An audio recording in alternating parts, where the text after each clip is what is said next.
Guys কেমন আছো সবাই? আশা করি সবাই ভালো আছো গাইস। একটা ছোট্ট ব্লগে তোমাদের সবাইকে ওয়েলকাম। ছোট্ট ব্লগ বলছি কারণ ব্লগটা খুবই ছোট হতে চলেছে।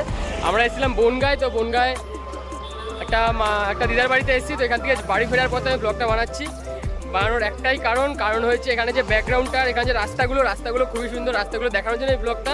রাস্তাগুলো তোমার যেতে এখন গাড়িটা আমার সামনে একটা গ্যারেজে রাখা আছে, তো গাড়িটা নিয়ে তোমাদেরকে আমি দেখাচ্ছি রাস্তাগুলো কেমন। রাস্তাগুলো দেখানোর জন্য মেন ব্লগটা। চলো থাকো ভিডিওতে। গাইস এই হয়েছে রাস্তাগুলো, দেখতে পাচ্ছ দুদিকে গাছ সুন্দরভাবে লাগানো। মোটামুটি যতটা রাস্তা আছে ততটা রাস্তায় এরকম পুরো ঢাকা। এটা হচ্ছে যশোর রোড, আমরা এখন আছি বনগাঁ। এটা ধরে এদিকে সোজা গেলে পুরো বাংলাদেশ পৌঁছে যাব। আর এদিকে হয়েছে কলকাতা, আমরা এখন যাবো হয়েছে বাড়ির দিকে, মানে কলকাতা।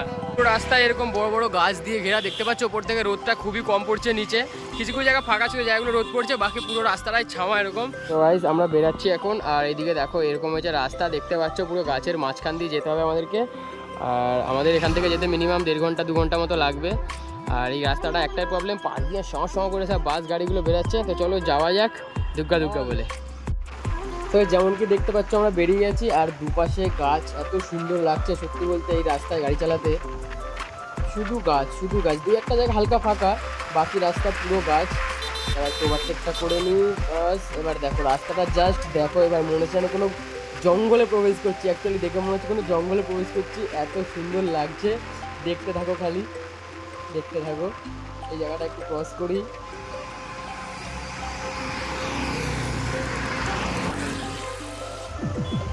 এখানে একটু জ্যাম হয়ে গেছে কারণ এখানে একটু পুজো আছে, সবাই ওই জল ঢালতে যাচ্ছে শিবের মাথায়। তো এখানটা একটুখানি জ্যাম লেগে গেছে। তো বাকি রাস্তা মোটামুটি প্রায় 20 কিলোমিটার মতো খালি এরকম গাছে ঘেরা রাস্তা। আরে ইয়ার, তো এক্ষুনি একটু মানে প্রবলেম হয়ে গেছিলো, গাড়িটার মাঝখানে চলে এসেছিলাম। তো কোনো ব্যাপার না, ওরকম মেন রোডে আসলে একটু হয়।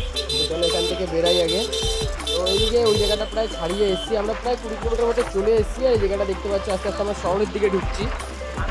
তো এখন আমরা প্রায় এয়ারপোর্টের কাছাকাছি মোটামুটি চলে এসেছি। পাশে যেটা দেখতে পাচ্ছ ব্যারিকেড করা আছে, এটা হচ্ছে এয়ারপোর্টের রানওয়েটা, যেখানে এই সাইড থেকে ওঠে না প্লেন, এই সাইডে নামে। তো চলো দেখি প্লেন দেখা যায় কি না।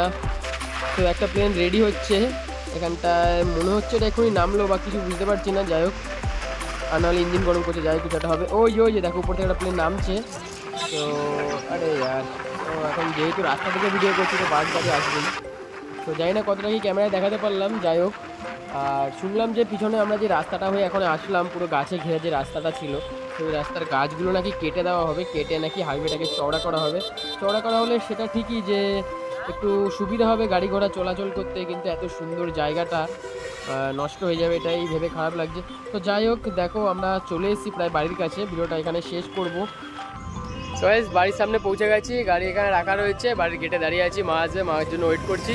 তো মা এসছে ট্রেনে করে, আমরা গাড়িতে করে এসেছি। তো ভিডিওটা তোমাদের কেমন লাগলো, ওই বনগাঁ গ্রামের রাস্তাটা কেমন লাগলো, আর আমাদের এটাও যশোর রোড, সেম রাস্তায় দেখতে পাচ্ছ এটা। আর তোমাদের কোন রাস্তাটা বেশি ভালো লেগেছে, বনগাঁর ওই রাস্তাটা দুপাশে গাছ দেওয়া, নাকি এই ফাঁকা রাস্তাটা দুপাশে এরকম বিল্ডিং বাড়িঘর, তোমাদের কোনটা বেশি ভালো লেগেছে সেটা অবশ্যই কমেন্টে জানাও। একটা ছোট্ট ব্লগ ছিল, ব্লগটা যদি এনজয় করে দাও লাইক করে দাও, চ্যানেলকে যারা এখন সাবস্ক্রাইব করে দাও।